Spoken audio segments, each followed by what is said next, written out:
In the same spirit of new artists, I also found another artist on the streaming platform. Uh, his name is Holy Ten. He's a Zimbabwean rapper. He's Shona, obviously. The name of the album is called Risky Life. So before getting into this album, I'm gonna disclaim and say that I'm gonna have a problem pronouncing some of the titles because in high school I had a chance to learn Shona and I don't know what happened. So like now I'm gonna be paying for it. So yeah, this album was one of those albums that spoke to me even if I didn't understand the language, because artistic genius is something that you can't limit regardless of the language, regardless of whatever. Music will always speak to us, and people who are like passionate about music the same way I am will understand what I'm talking about. Getting into it, the first track is called, I wrote this down, bear with me, Musa Vituma. Yeah, let me just stop right there. The first track, uh, it had shades of every time Killmonger entered in the Black Panther scene. So it had that grim presence. It had that listen to me, I'm here, and that's how I got into this. Track 2 is called Sawira, which is another Shona title. Nailed this one. Crazy Strings, man. Shades of Danger by Migos in the background. Dude has a voice designed for Redman. It's somewhere between Questa and DMX, so he's somewhere in the middle.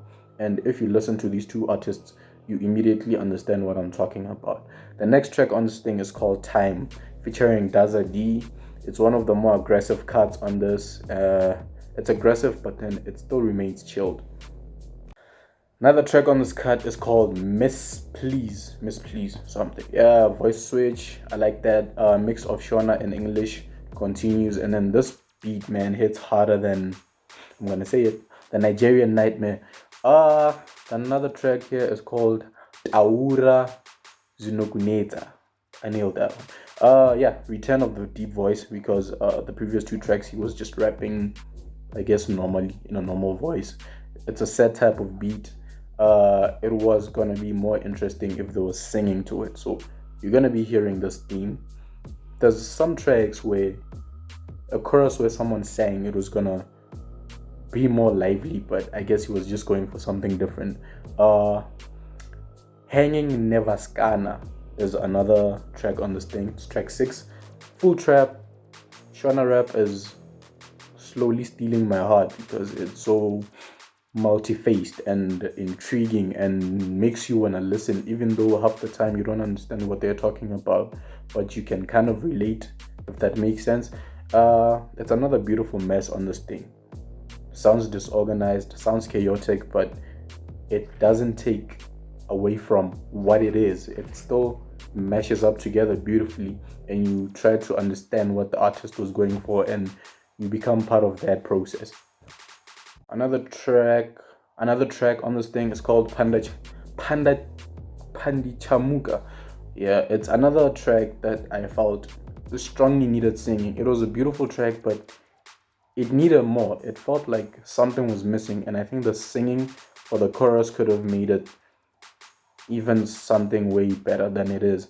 Machil's beautiful keys, and I think any artist will tell you that it's difficult to rap over keys, especially keys that are this beautiful. And then the drums come in at a later stage, but it's a beautiful song. And the fact that he was rapping over keys, is very difficult, and he pulled it off, and he didn't make it boring. He didn't make it typical, which is what I loved seeing. Other track is called Youngest Achiever. I love the voice sample at the beginning and towards the end. It's hip-hop old school done the right way. It's still another language, but you can still hear the influence of your Scarfaces, your old school hip-hop, your Biggies, your Tupacs, everyone who used to rap over jazzy, soulful beats before hip-hop is known to what it is today. The other track is called Kombi Inangam Tumbi, which was one of the okay cuts on this thing.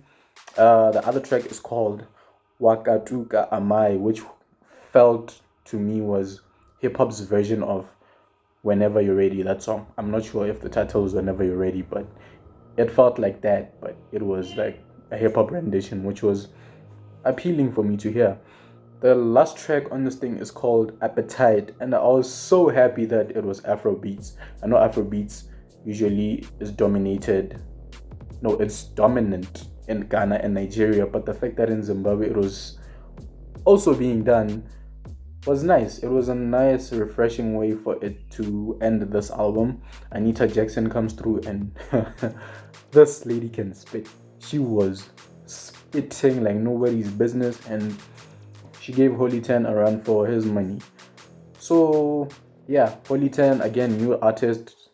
He calls it Risky Life, and I really, really enjoyed this project. Yes, there was a few misses here and there, but I mean, his voice is like designed for rap. So whatever beat you throw at him, I'm pretty sure even if he hums, he could still get away with it. Something of a Frank Casino, because some people are just blessed with that or talented like that. You just have the voice to like rap over whatever you want to rap with and nail it. Yeah.